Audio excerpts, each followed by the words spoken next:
यह कहानी है उन महिलाओं की जिन्होंने अपनी आवाज से पहाड़ों में बदलाव लाया।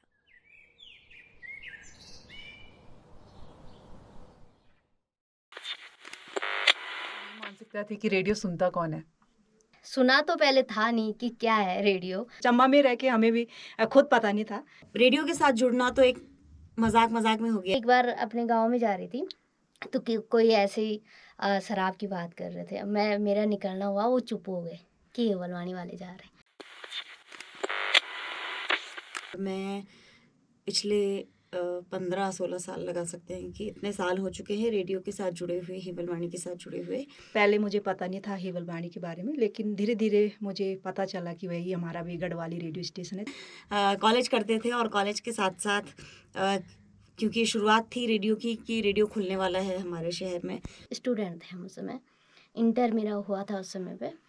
तो मैंने देखा, मैं कंप्यूटर सीखने आई। मुझे नहीं पता था ये रेडियो है, उस समय प्रसारण भी नहीं होता था। तो उन्होंने कहा कि रेडियो भी सीख लो। तो हमारे मन में उस टाइम ये मानसिकता थी कि रेडियो सुनता कौन है। चलो, एक कंप्यूटर तो सीख ही लेंगे, रेडियो भी जान लेंगे क्या है। सुना तो पहले था नहीं कि क्या है रेडियो। फिर मैं यहाँ पर आई तो यहाँ पर आके मुझे समझ में आया कि रेडियो स्टेशन है एक्चुअली, जिसमें सिर्फ़ और सिर्फ वॉइस के थ्रू हम लोगों तक जाएँगे और जो बहुत जल्दी खुलने वाला है। उन्होंने कहा कि एक बार देख तो लो, एटलीस्ट समझ लो, सुन लो, फिर उसके बाद। तो हमारा ये हुआ कि 2012 मार्च 2012 से ब्रॉडकास्ट भी शुरू हो गया था। बचपन में छोटी-छोटी चीज़ों के एड्स किया करती थी। वैसे नहीं, सिर्फ़ मिरर के आगे देख के और किसी चीज़ को ये है शैम्पू, ये है साबुन और इस तरह का मिरर पे खुद से ही खेल-खेल में। तो वो शौक जैसे वापस से ज़िंदा हो गया और तब जाके रेडियो से जुड़ना भी हो गया कि चलो ठीक है, रेडियो पे हम अपनी आवाज़ को आगे ले आएँगे। बहुत ज़्यादा शर्मीली टाइप की थी मैं। मैं जब माइक के सामने जाती तो मैं बोल नहीं पाती थी। तो उन्होंने क्या किया कि कमरा बंद कर दिया, लॉक कर दिया बाहर से। फिर उसके बाद मुझे बोलना पड़ा क्योंकि सारे लोग लिसनर पता नहीं कितने सुन रहे थे। तो ऐसे-ऐसे करके मैं सीखी। और जहाँ हम कभी नहीं जा पाते थे, दूर-दराज के क्षेत्र में, दूर-दराज के गाँव में, हम वहाँ भी पहुँच जाते हैं। तो अच्छा लगता है, घूमने का मौका मिलता है। अगर कोई पूछता है कि इस गाँव में गए? तो हम कहते हैं हाँ, मैं गई थी, फील्ड में गई थी, अपने फील्ड वर्क के लिए गई थी। जो चीज़ सोची नहीं थी, वो हुआ है मेरे साथ। और जैसे कि पहले स्क्रिप्टिंग वगैरह का मुझे इतना वो भी नहीं था, पता भी नहीं था। लेकिन हमारा ये है कि हम सब चीज़ करते हैं, जैसे एडिटिंग हो गया, स्क्रिप्टिंग हो गया, कहीं फील्ड में जाना है, किसी से बात करनी है, तो सब चीज़ें हम हैंडल कर लेते हैं। तो ये अनुभव अच्छा था कि अगर हम घर में रहते, तो घर में हम सिर्फ़ चूल्हे-चौके तक ही सीमित रहते शायद। लेकिन यहाँ पे आके हम घर के काम के साथ हम अपना ऑफ़िस भी देख रहे हैं। पहले तो ये था कि सिर्फ अपने बारे में सोचो, अपना पेट भरो, अपनी ज़िंदगी कैसे होगी, इतना ही तक था। लेकिन हम भी इस समाज के हिस्सा हैं और जब हम हैं तब ये समाज है, तब जब ये समाज है तब हम हैं और इसी समाज से हमारी पहचान है और हम अगर कुछ अच्छा करते हैं तो इस समाज में हमारी पहचान बनेगी। तो इसलिए इस तरह की सोच पनपना, एक बड़े लेवल पे सोचना, वो सब यहीं पर समझा है, सीखा है और यहीं के लोगों ने उस सोच को हमारे अंदर डेवलप किया है। महिलाएँ शुरू-शुरू में झिझकती थी बातचीत करने से। रेडियो में जब फ़ोन करती थी, तो अपना नाम नहीं बताते थे कि कोई सुन लेगा, हमारा गाँव के सुन लेंगे कि बोलेंगे क्या बोल रही है रेडियो में। तो पहले नाम बताने में बड़ा झिझक महसूस करती थी, लेकिन आज वो सीधा बोलती हैं कि मैं ये बोल रही हूँ, यहाँ से बोल रही हूँ। लोग एकदम से घुलते-मिलते नहीं थे हमारे साथ। कैसे कोई अपने परिवार के बारे में बताएगा कि मेरा आदमी है, मुझे मारता-पीटता है, तो हम लोग उनका नाम नहीं लेते थे। हम जानते थे कि हाँ, इनकी स्टोरी है, तो हम लिख के लाते थे, समझते थे उनको। तो ये था कि लोग हमारे पास खुल के बातें करते थे। ये हुआ है मतलब बदलाव।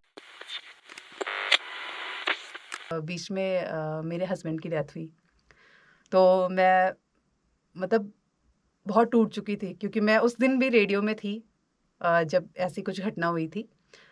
मैंने 5 बजे तक लाइव किया। सबको सूचना मिल गई थी कि ऐसा-ऐसा हो गया। जो हमारे डायरेक्टर सर हैं उनको भी पता चल गया था कि पूजा के साथ ऐसा हो गया। उस टाइम मेरी प्रेगनेंसी भी थी और इस वजह से भी शायद बता नहीं पाए कि कैसे बताएँ एक महिला को कि ऐसा कुछ हो गया है। तो फिर मैंने सोचा अपनी आवाज़ को थोड़ा-सा आगे करूँ और मतलब घर में भी बैठी रहती तो शायद डिप्रेशन में ही जाती, क्योंकि इतनी अभी मेरी 30 साल उम्र है। फिर सोचा कि कुछ कहानियों में अपने आप को पेश करूं, कुछ कहानियां ऐसी लिखूं। फिर मैंने स्क्रिप्टिंग करी, कहानी लिखी, तो लोगों को भी पसंद आई और फेसबुक के ज़रिए भी मैं डालती हूँ कहानियाँ, तो लोगों को अच्छी लगती है।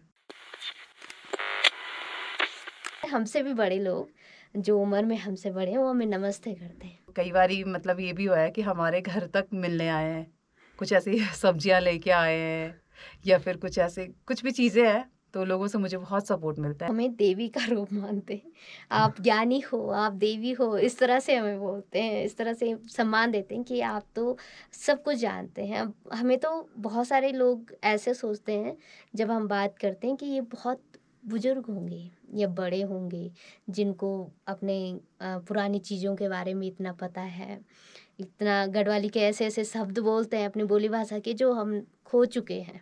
तो लोग हमें रिपोर्टर कह के, पत्रकार कह के इस तरह से बुलाते थे, तो वो अपने में एक अलग सा फील करवाता था कि प्राउड होता था कि यार कोई हमें पत्रकार कह रहा है या रिपोर्टर कह रहा है।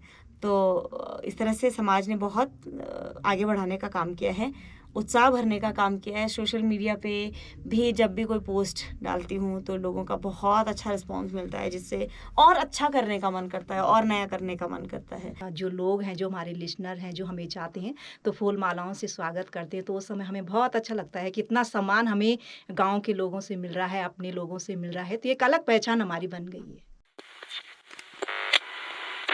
सही को सही, गलत को गलत बताने का हिम्मत रखता है, और वो हिम्मत, वो कॉन्फिडेंस एक पत्रकार में ही होती है, जो मैं चाहती हूँ यहाँ के लोगों में आए, यहाँ की लड़कियों में आए, यहाँ के युवाओं में आए, और ज़्यादा से ज़्यादा लोग एक अच्छा, सच्चा और ईमानदार पत्रकार बने। हर दिन नया होता है, हर दिन नया है, आज कुछ नया है तो कल कुछ नया सीखने को मिलेगा। एक बार आप कोशिश कीजिए, क्योंकि हम अगर कोशिश नहीं करेंगे तो फिर तो हमें कुछ भी नहीं मिल पाता है, और अगर हम कोशिश करेंगे तो पत्रकारिता का क्षेत्र भी बहुत अच्छा है। भले पैसा कम है थोड़ा सा, लेकिन नाम बहुत अच्छा है, इज्जत बहुत अच्छी है।